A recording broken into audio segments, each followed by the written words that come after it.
1 वर्ष हुआ है चुनाव हुए और हमारी केवल 2 सीटें थी। वोट परसेंट भी कोई ज़्यादा नहीं, 5 के करीब रहा। लोग ये कह रहे थे कि इंडियन नेशनल लोकदल पार्टी जितना उबरना चाहिए था इन पिछले 5 वर्ष में, वो उबर नहीं पाई। मीडिया के लोग भी, कांग्रेस के लोग भी, भाजपा के लोग भी कहीं ये कह रहे थे कि जेजेपी और आईएनएलडी दोनों अब बहुत दूर चली गई। लेकिन 1 वर्ष हमारे कार्यकर्ताओं की कड़ी मेहनत, हमारे पार्टी के संगठन की लोगों के अंदर अपनी एक पहचान बनाना, 1 वर्ष तक लगातार हमने केवल और केवल संगठन पे ध्यान दिया। सरकार की बेकायदियाँ, कांग्रेस की कमियाँ, कैसे बीजेपी का राज तीसरी बार बना, कौन इसके जिम्मेवार थे, इन सब चीज़ों के ऊपर ध्यान दिया। और जब लोगों के बीच में संगठन को लेकर के गए तो लोगों ने खुल करके हमें ये कहा कि अब केवल आपसे उम्मीद है और आप ही बदलाव ला सकते हो। हमने कहा कि चौधरी देवीलाल जी की जयंती मनाएंगे, अगर आप बदलाव चाहते हो तो फिर खुल करके उसमें चौधरी देवीलाल के प्रति अपने श्रद्धासुमन अर्पित करने आना और इंडियन नेशनल लोकदल पार्टी को ताकत दे करके एक संदेश प्रदेश और देश में देना कि बदलाव हरियाणा से शुरू हो चुका है। हरियाणा ने अनेक बार बदलाव किए, ये पहला मौका नहीं है। हमने इससे पहले चौधरी देवीलाल ने सन 1987 में, जब ऐसे हालात थे प्रदेश के अंदर, कोई कह ही नहीं सकता था कि कांग्रेस कभी सत्ता से बाहर हो जाएगी, क्योंकि 84 में इंदिरा जी की हत्या हो गई थी। और उसके बाद जब लोकसभा का चुनाव हुआ, उस लोकसभा के चुनाव में कांग्रेस को 450 से ज़्यादा सीट मिली। एक तरफा लहर थी कांग्रेस की, उस लहर को किसी ने रोका और किसी ने उस पार्टी को सत्ता से बाहर किया, तो उस शख्स का नाम चौधरी देवीलाल था। हमारी पार्टी उन्हीं को आदर्श मानती है, उन्हीं की नीतियों पे चलती है। उन्होंने जिस तरह से अपने जीवन में संघर्ष किया, उसी के साथ आगे बढ़ने का काम इंडियन नेशनल लोकदल पार्टी का कार्यकर्ता करता है। उन्होंने न केवल प्रदेश में बदलाव लिया, बल्कि देश से भी कांग्रेस को सत्ता से बाहर कर दिया था। आज लोगों को ये विश्वास है हरियाणा प्रदेश में कि अगर कोई बीजेपी को सत्ता से बाहर करेगा तो इंडियन नेशनल लोकदल पार्टी करेगी। कांग्रेस का तो असली चेहरा जो है सामने आ चुका। कांग्रेस को तो अब लोग नज़दीक से जान चुके, समझ चुके कि बहुत स्वार्थी लोग हैं, केवल अपनी राजनीति चमकाने के लिए, केवल अपने आप को कैसे बचाया जाए, किस तरह से कांग्रेस को भूपेंद्र सिंह हुड्डा ने कमज़ोर किया और ख़त्म किया, ये समझने की ज़रूरत है। आम नागरिक को समझने की ज़रूरत है, कांग्रेस को भी ये बात समझनी चाहिए थी। लेकिन कांग्रेस जो है वो कांग्रेस नहीं है जहाँ किसी की नेता की पहचान हो। भूपेंद्र सिंह हुड्डा जब मुख्यमंत्री बना, सबसे पहले जिसने उसकी सबसे ज़्यादा मदद करी उसको कमज़ोर किया उसने, शैलजा को, राविंदरजीत को और वीरेंद्र सिंह को। सबसे पहले भजनलाल को निकाला।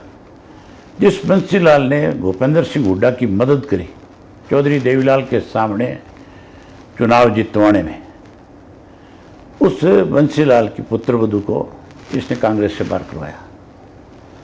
इसी ने वीरेंद्र सिंह को कांग्रेस से बाहर कराया, इसी ने राविंदरजीत को कांग्रेस से बाहर कराया, इसी ने ही शैलजा और सुरजेवाड़ा को कांग्रेस से बाहर करने की षड्यंत्र किया, इसी ने ही अशोक तंवर को कांग्रेस से बाहर करवाने का काम किया। ये इसके जो जितने नज़दीकी रहे उन सबकी जड़ें खोदता है। बिश्नोई परिवार भी अब बीजेपी में, बताओ ना, ये सबकी जड़ें खोदता है। इसको केवल पुत्र मोह है, अपना लड़का दिखाई देता है, इससे आगे कुछ नहीं। इसलिए कांग्रेस जो है आज सत्ता से दूर चली गई। आज बीजेपी की तीसरी बार सरकार बन गई।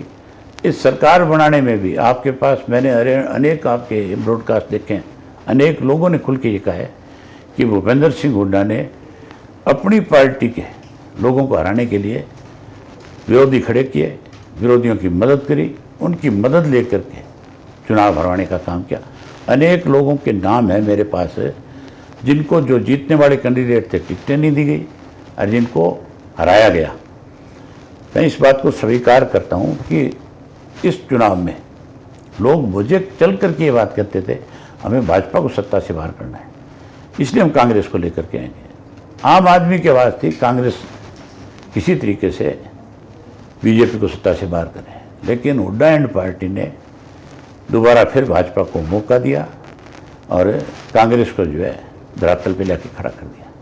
आपको ये भी एहसास हुआ लोगों के बीच जाकर कि लोगों में जो मायूसी थी, मुझे लगता है गुस्से से ज़्यादा पहले उस वक्त मायूसी थी कि एक उम्मीद थी कि कांग्रेस की सरकार आएगी, बीजेपी जाएगी सत्ता से, और उस मायूसी में कि वो नहीं हो पाया किसी कारण से, लोगों ने बहुत सारी बातें।